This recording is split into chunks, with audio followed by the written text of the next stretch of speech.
अष्टवक्र गीता दूसरा प्रकरण सूत्र नंबर 10। मतौ विनिर्गतं विश्वं मय्येव लयमेष्यति मृदि कुंभो जले विचिः कनके कटकम यथा। अनुवाद इस प्रकार है, मुझसे उत्पन्न हुआ यह संसार मुझ में ही लय को प्राप्त होगा, जैसे मिट्टी में घड़ा, जल में लहर और सोने में आभूषण लय होते हैं। तो राजा जनक ने ये जान लिया कि ये जगत मेरा ही निर्मित किया हुआ है, मेरे मन का ही विस्तार है और इसका लय कहाँ होगा? मेरे मन में ही इसका लय होगा। टेम्पररी तौर पे जब हम सोते हैं तो देख लेते हैं मेरा ये संसार मेरे ही अंदर लय हो गया, तो इसके लिए बोला है विश्वम मय्ये लय मेष्यति। तो अब क्या होगा? अब संसार लय हो गया, तो अब संसार से कोई राग द्वेष नहीं है, अब जगत से मेरे अच्छे रिलेशन है, अच्छे सहज संबंध है। तो कह रहे हैं एग्जाम्पल देखे, जैसे मट्टी का घड़ा टूटते ही मट्टी में मिल जाता है, जेवर गलाते से ही धातु में मिल जाते हैं, और लहर जल से उठी लहर उठती है और कहाँ गिरती है? जल में ही मिल जाती है। मिल जाना मतलब नाम रूप रंग आकार प्रकार सब मिटा देना, सब मिट जाता है। अपनी, तो हमारे लिए क्या होगा? अपनी विशेषताओं को मिटा देना, अपनी महत्वताओं को मिटा देना, अपने कर्तापन भोक्तापन की महत्वता, अपने आप को विशेष मान लिया, ये सब समाप्त करना। तो ये सब कैसे होगा? ये ज्ञान से ही होगा, आत्मज्ञान से। तो राजा जनक जान गए हैं मैं और जगत एक ही है, अलग नहीं है। तो जब अलग नहीं है, कोई अलग नहीं होता हमसे, तो हमारा ही होता है, तो उसकी कामना भी समाप्त हो जाती है, उससे द्वेष भाव भी समाप्त होता है। तो राजा जनक कह रहे हैं जैसे मैं हूं, मैं भी 5 तत्वों से चलता हूं और 3 गुणों से, वैसे ही ये पूरा जगत 5 तत्वों से और 3 गुणों से चलता है। दोनों ही प्रकृति है, ये जो शरीर है इसमें चेतना, ये भी प्रकृति है, और जो बाहर पूरा मुझे जगत दिखाई दे रहा है वो भी प्रकृति है। और इस प्रकृति में घटनाएं घटती जा रही हैं, घटती रहेंगी हमेशा, जिस पर मेरा कोई नियंत्रण नहीं है। तो जो दुख था उसका कारण क्या था? जगत से कामना, लालसा, जगत से राग द्वेष। तो जो पूरी नहीं हुई, तो उस कामना जो पूरी नहीं हुई, जो लालच लालसा थी वो पूरी नहीं हुई, तो क्या हुआ? दुख हुआ, द्वेष हुआ। और कामना हमेशा रहती है, हर पल रहती है, जब तक हमारे प्राण रहेंगे तब तक हमारे में कामना रहेगी।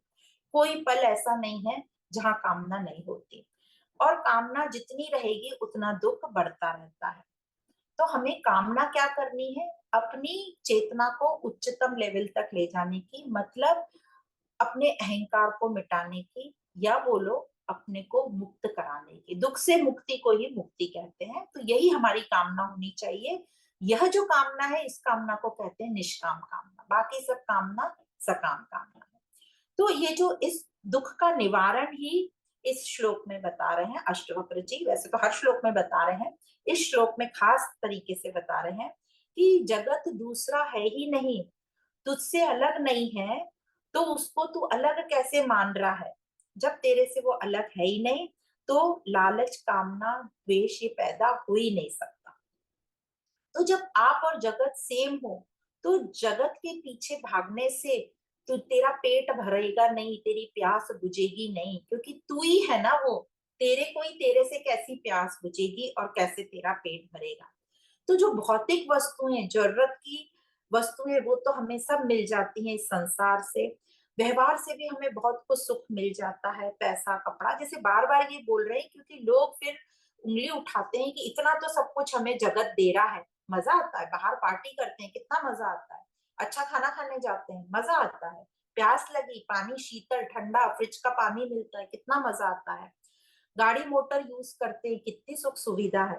घर परिवार है, कितना अच्छा लगता है, बच्चे अपने आजू बाजू खेलते हैं, माँ बाप का साया रहता है सर पे। तो ये सब तो रहेगा, ये सब मिलेगा जगत से, पर ये तो सब हो गया भौतिक सुख। आध्यात्मिक सुख नहीं मिलेगा और दुख की निवृत्ति नहीं होगी।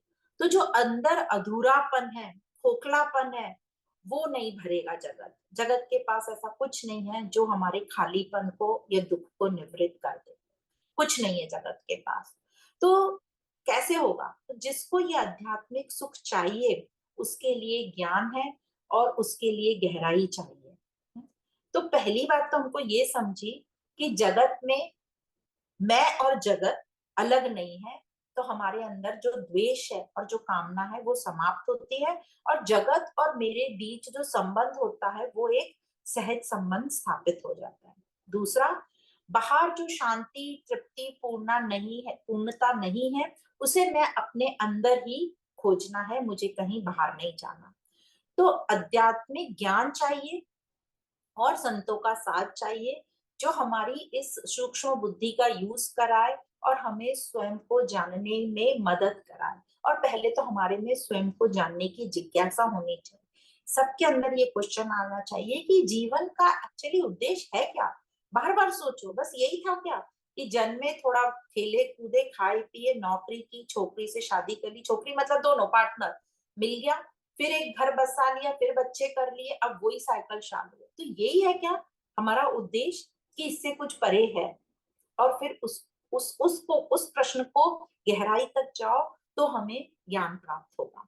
तो इस अपनी बौद्धिक दृष्टि को हम अपने ऊपर रखें, अपने सूक्ष्म बुद्धि को यूज करें, ज्ञान लेते रहें ताकि हमारी दृष्टि साफ होती रहे। तभी हमारा जो अहंकार है वो सिमटेगा।